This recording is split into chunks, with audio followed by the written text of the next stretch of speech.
ஆண்டவராகிய இயேசு கிறிஸ்துடைய நாமம் மகிமைப்படுவதாக. பிரியமான தேவனுடைய பிள்ளைகளே, இந்த அருமையான நாளிலே உங்களை இந்த வீடியோ பதிவின் மூலமாக சந்திப்பதில் நான் மிகவும் மகிழ்ச்சி அடைகிறேன். கர்த்தர் நிச்சயமாக உங்களை ஆசீர்வதிப்பார். இந்த ஆகஸ்ட் மாதம் 1ஆம் தேதியில ஆண்டவர் நமக்கு கொடுத்திருக்கிற வாக்குத்தத்தம் ஆகாய 2ஆம் அதிகாரம் 19வது வசனம். இன்று முதல் நான் உங்களை ஆசீர்வதிப்பேன் என்று சொல்லக்கூடிய அருமையான வசனத்தை கொடுத்திருக்கிறார். இந்த வசனத்தை நான் படித்து அந்த பகுதியை முழுவதுமாக படித்து பார்த்தேன். இஸ்ரவேல் மக்கள் தாங்கள் சிறையிருப்பிலிருந்து வந்து கர்த்தருடைய ஆலயத்தை கட்டுவதற்காக கர்த்தர் அவர்களை அங்கே விடுதலையாக்கி கொண்டு வந்தார். வந்து ஆலயத்துக்கு அஸ்திபாரத்தை போட்டு பின்பு அவர்கள் அந்த ஆலயத்தை கட்டாமல் நிறுத்திவிட்டார்கள். அதை மீண்டுமாக ஆகாய் தீர்க்கதரிசியின் மூலமாக ஆண்டவர் அந்த ஆலயத்தை கட்டுவதற்கான வேலையை ஆரம்பிக்கும்படியாக பேசுகிறார். அவர் பேசும்போது சில வார்த்தைகள் மிக அருமையாக பேசுகிறதை நாம் பார்க்கும்போது கர்த்தர் சொல்லுகிறார், கர்த்தருடைய ஆலயத்தை கட்டுகிறதுக்கு இன்னும் சரியான நேரம் வரவில்லை என்று சொல்லி நீங்கள் சொல்லுகிறீர்களே, மச்சுப்பாவப்பட்ட வீடுகளிலே நீங்கள் குடியிருக்கிறதுக்கு இது காலமா என்று சொல்லி இஸ்ரவேல் மக்களை ஆண்டவர் கேட்பதை நாம் பார்க்கிறோம். இது போல பல வார்த்தைகளை பேசியிருக்கிறார். ஆனால் இன்றைக்கு நாம் இதில் இந்த வாக்குத்தத்தத்தினுடைய பின்னணியில் இருக்கிறதான காரியங்களை நாம் பார்க்கும்போது, ஆலயத்தை கட்டுங்கள், அதன் பேரில் பிரியமாக இருக்கிறேன் என்பதே ஆண்டவருடைய வார்த்தையாக இருக்கிறது. ஆலயத்தை கட்டுங்கள் என்று சொல்லும்போது பரலோகத்தினுடைய தேவாலயம் ஆண்டவர் நிரந்தரமான ஆலயமாக இருக்கிறது. இந்த பூமியிலே ஆண்டவர் வாசம் பண்ணுவதற்கு தம்முடைய மக்களுடைய உள்ளத்தை தெரிந்து கொள்ளுகிறார். நாம் ஆரம்பத்தில் முதலாக ஆண்டவருக்கு நம்முடைய இருதயத்தை ஒப்பு கொடுத்திருப்போம்.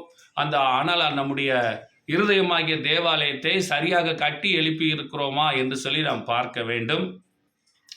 அதை நான் கவனித்து ஒருவேளை ஆலயத்தை கட்டுகிற வேலையை நிறுத்தி வைத்திருந்தால், அதாவது ஆண்டவருடைய வசனத்தின்படி நம்முடைய ஆவிக்குரிய வாழ்க்கையை, நம்முடைய சரீரமாகிய ஆலயம், இருதயமாகிய ஆலயம், அதை நாம் ஒருவேளை அந்த வேலையை நாம் கொஞ்சம் நிறுத்தி வைத்திருப்போமானால் நாம் என்ன செய்ய வேண்டும் என்றால் மீண்டுமாக அந்த வேலையை துவங்குவதற்காக நாம் ஆயத்தமாவோம்.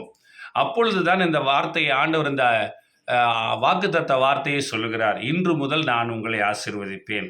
அஸ்திபாரம் போட ஆரம்பித்த பின்பு நீ வேலையை நிறுத்தி விட்டீர்கள், அதனால் நான் உங்களுக்கு வருகிறதான உங்கள் கையின் பிரயாசங்கள் அனைத்தையும் நான் என்ன செய்தேன், அது வாய்க்காமற் போயிற்று உங்களுக்கு.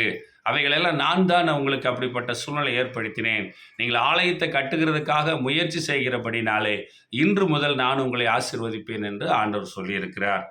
ஆகவே நீங்கள் யோசித்து பாருங்கள், இந்த நாள் ஆலயத்தை கட்டுகிறதுக்கு முயற்சி எடுப்போம். முதலாவதாக நம்முடைய சொந்த வாழ்க்கை, சொந்த சரீரம், சொந்த ஆத்துமா, ஆவி ஆகிய கர்த்தர் தங்கக்கூடிய தேவாலயமாக நாம் இருக்கிறோம். இரண்டாவதாக நாம் பார்க்கிறதான நம்முடைய அன்பு சகோதர சகோதரிகள், திருச்சபை மக்கள், அவருடைய ஆலயங்களை கட்டுவதற்காக பிரயாசப்பட வேண்டும்.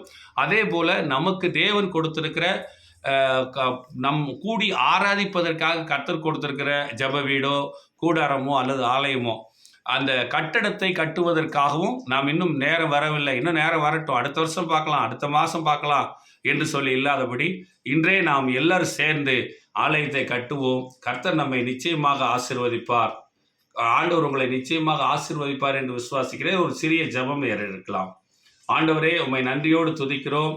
பரலோகத்தின் தேவனே, சர்வ வல்லமையுள்ள ராஜாவே, உம்முடைய ஆலயத்தை கட்டுவதற்காக நாங்கள் எங்களை ஒப்புக் கொடுக்கிறோம். நீர் இன்று முதல் எங்களை ஆசீர்வதிக்கும்படியாய் வேண்டிக் கொள்கிறோம். எல்லா மகிமையும் துதியும் கனமும் உமக்கே உண்டாகட்டும். இயேசு கிறிஸ்துவின் நாமத்தில் வேண்டிக் கொள்கிறோம் எங்கள் ஜீவனுள்ள நல்ல பிதாவே, ஆமேன். கர்த்தர் தாமே உங்களை ஆசீர்வதிப்பாராக. ஆமேன்.